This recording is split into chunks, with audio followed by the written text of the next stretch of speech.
Welcome back to my YouTube channel आओ सीखे शब्दों के अर्थ में। मैं यूट्यूब चैनल पर आप सभी का हार्दिक स्वागत और अभिनंदन करती हूँ। जैसा कि मैं पिछले वीडियो में आपको एडवर्ब बता रही थी, काइंड्स ऑफ एडवर्ब बता रही थी, तो कुछ काइंड्स छूट गए थे जिनको मैं अब कंटिन्यू करने जा रही हूँ। तो देखिए यहाँ पे लिखा हुआ है एडवर्ब। जैसा कि मैं पहले वीडियो में बता चुकी हूँ कि एडवर्ब होता है क्रिया विशेषण। तो एडवर्ब ऑफ नंबर की बात करेंगे आज हम, एडवर्ब ऑफ क्वांटिटी की बात करेंगे, एडवर्ब ऑफ रीजन की बात करेंगे।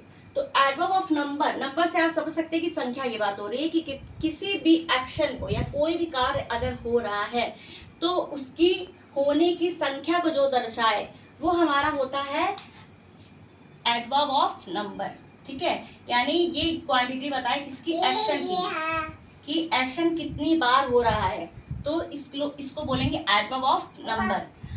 जैसे कि यहाँ पे मैंने एग्जाम्पल के तौर पे दिया हुआ है वंस एक बार, ट्वाइस माने दो बार, अगेन फिर, सेल्डम अचानक, ऑलवेज, नेवर, ऑफन माने प्राय।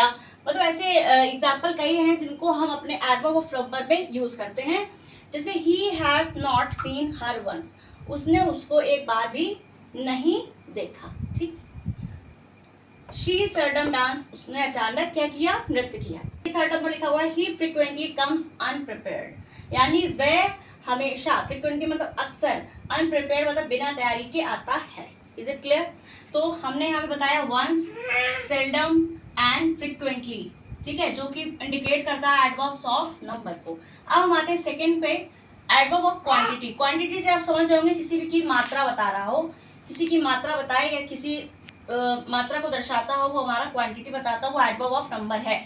तो too, very, quite, enough, almost, so, well, मतलब ये जो भी बता रहा है, क्वांटिटी बता रहा है कि कोई चीज कितनी है, बिल्कुल नहीं है, या मात्रा में है, या ऑलमोस्ट लगभग है। ठीक है, तो ये जो भी हम एडवर्ब ऑफ क्वांटिटी में यूज करेंगे।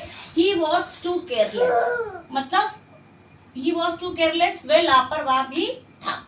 ठीक है, टू का मतलब हो जाता है भी, टू का मतलब हो जाता है भी से कि वह लापरवाह भी था, careless. He is very tired, वह बहुत ही थका हुआ है। वेरी मतलब बहुत।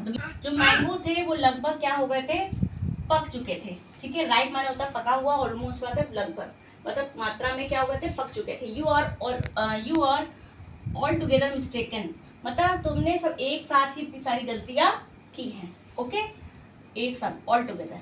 तो अगर हम जब भी किसी भी एग्जाम्पल में, सेंटेंसेस में अगर हम ये देखते हैं टू, वेरी, क्वाइट, इनफ, तो हमको बिल्कुल भी कंफ्यूज नहीं होना है। ये भी किसको इंडिकेट कर रहा है, क्वांटिटी को। Is it clear? अब हम नेक्स्ट पे आते हैं। यहाँ पे मैंने लिखा हुआ है adverb of reason. Adverb reason का मतलब जो किसी भी कारण के भाव को दर्शाए कि क्या रीजन था, उसके भाव को दर्शाता है, तो वो हमारा एडवर्ब ऑफ रीजन होता है। रीजन माने ही होता है कारण। तो देखिए यहाँ पे लिखा हुआ हेंस, therefore, consequently। हेंस वाले होता है मतलब इस प्रकार, therefore मतलब इसलिए कि यूज किया जाता है, और therefore हमेशा इसलिए के साथ साथ so भी का मतलब भी इसलिए होता है। यहाँ पे मैंने दो मीनिंग बता दी। कंसिक्वेंटली मतलब होता है किसी परिणाम स्वरूप, मतलब ये हो गया, परिणाम स्वरूप ये हुआ। जैसे कि यहाँ पे एग्जाम्पल दिया है, consequently she was sent to London, मतलब परिणाम स्वरूप she was sent to London, वह लंदन गई थी। ठीक है, it was raining heavily all day, मतलब जो रेनिंग थी, जो बारिश हो रही थी, पूरे दिन बारिश हो रही थी, भारी बारिश हो रही थी।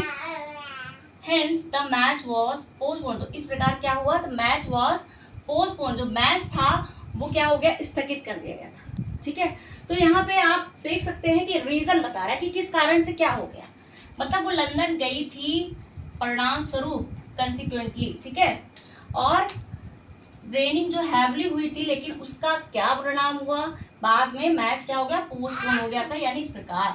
तो ये रीजन को जो है इंडिकेट कर रहा है। तो there will be adverb of reason.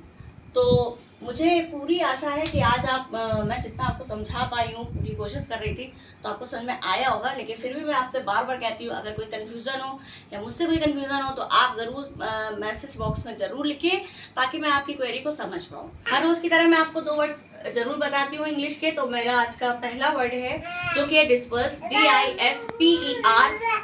Disperse माने होता है इधर उधर भेजना। मेरे आज का दूसरा वर्ड है डिडक्ट, DEDUCT। डिडक्ट माने होता है मतलब किसी भी चीज को कम करना, कम करने के सेंस में, घटाव के सेंस में हम डिडक्ट का प्रयोग करते हैं। तो इन्हीं शब्दों के साथ मैं अपने वाणी को विराम देती हूँ। नेक्स्ट वीडियो में फिर इसको कंप्लीट करूंगी। तब तक के लिए नमस्कार।